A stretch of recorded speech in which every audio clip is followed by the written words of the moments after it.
नमस्ते साउजी। बस्नुस् न। म बस्नु आएको होइन।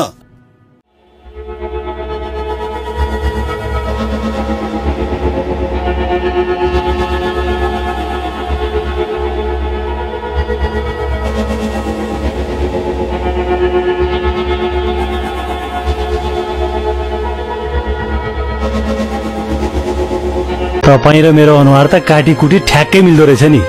कतै हामी जात्रामा हराएको दाजुभाइ त हैनौ? हैन हैन, त्यस्तो होइन।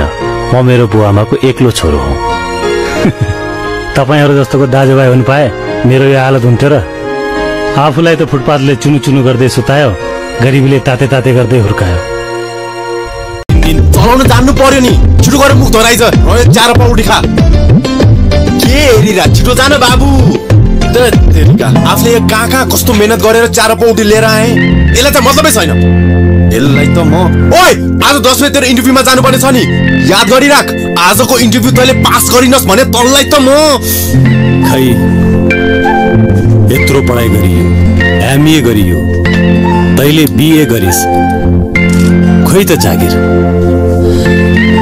जागिर पाउनुको लागि झुटो बोल्नु पर्ने रे। कसरी बोल्ने होला यार झुटो? अब कसरी बोल्ने नि? सत्य भन्दै झुटो बोल्ने, प्रमिस भन्दै ढाँटिदिने। जमानै यस्तै छ देव। घुस नखुवाई जागिरै पाइदैन।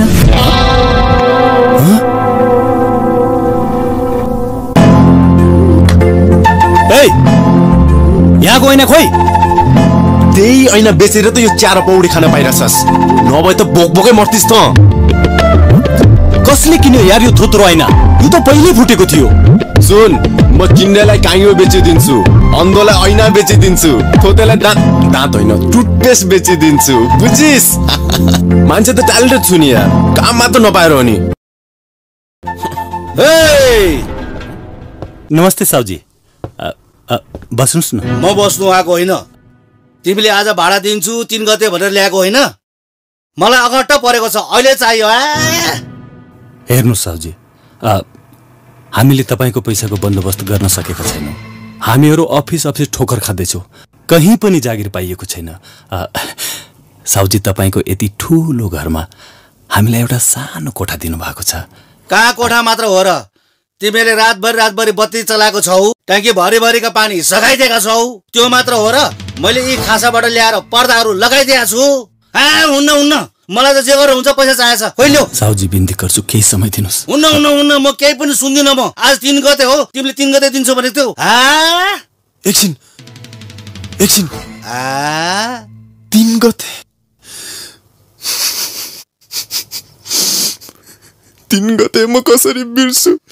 3 गते आज 3 गते के भएको थियो के सर? मैले अहिलेसम्म कसैलाई पनि नभनेको कुरा भन्दैछु। 3 गते मेरो बहिनीको जन्मदिन। 3 गते मेरो बहिनीको मात्र नभएर मेरो बुवा आमाको पनि जन्मदिन। 3 गते नै मेरो बहिनीको परीक्षाको रिजल्ट। परीक्षामा बहिनी फेल। यो कुरा सुनेर बहिनीले सुसाइड गरिन्।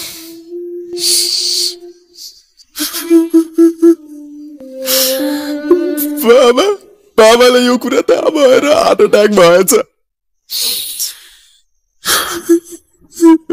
बुवा पनि गए अनि आमा पनि। साउजी, आजको दिन 3 गते, प्लिज साउजी, आज मसँग केही पनि नमाग्नुस्। म 3 दिनपछि तपाईको सबै चुक्ता गरिदिन्छु। भाइको बाबु नरौ। तर तिमीले 3 गते भनेको त 3 वर्षै भयो नि त। नरौ, ठिकै छ, म 3 दिन पछाडि आउला है। नरौ, बस है, बस ल। तेरिका 3 गते के भएछ, कस्तो भएछ? बस राहुल, अब तिमी पनि मेरो नाम नल्याऊ।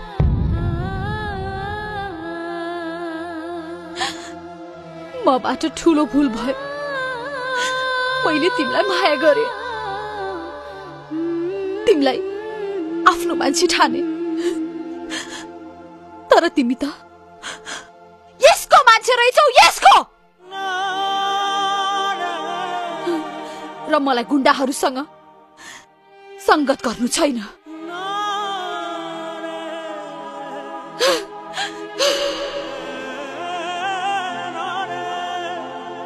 म ग्रीष्मसँग कुरा गर्छु।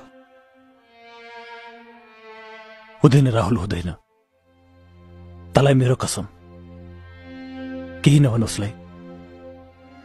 तैँले देखिसकिस् उसले मलाई कति घृणा गर्छ। उसको नजरमा म आज पनि एउटा चोर गुण्डा हुँ। म उसको घृणा सहेर बाँच्न सक्छु, तर उसको आँखामा आँसु देख्न सक्दिन। चिन्ता लिनु पर्दैन मुस्कान, तिम्रो सम्मानलाई केही पनि भएको छैन। जबसम्म म छु तिम्रो सम्मानलाई केही पनि हुँदैन। महाभारतको कर्णको कवचले त ऊ आफूलाई मात्र सुरक्षित राख्थ्यो, तर यो कर्ण त्यति स्वार्थी छैन मुस्कान। म सधैँ सधैँ तिमीहरू दुईजनाको कवच बनेर हिँडिरहनेछु। म टुक्रिन्छु, तर तिमीहरू दुईजनालाई केही पनि हुन दिन्न। यो मेरो बाचा भयो।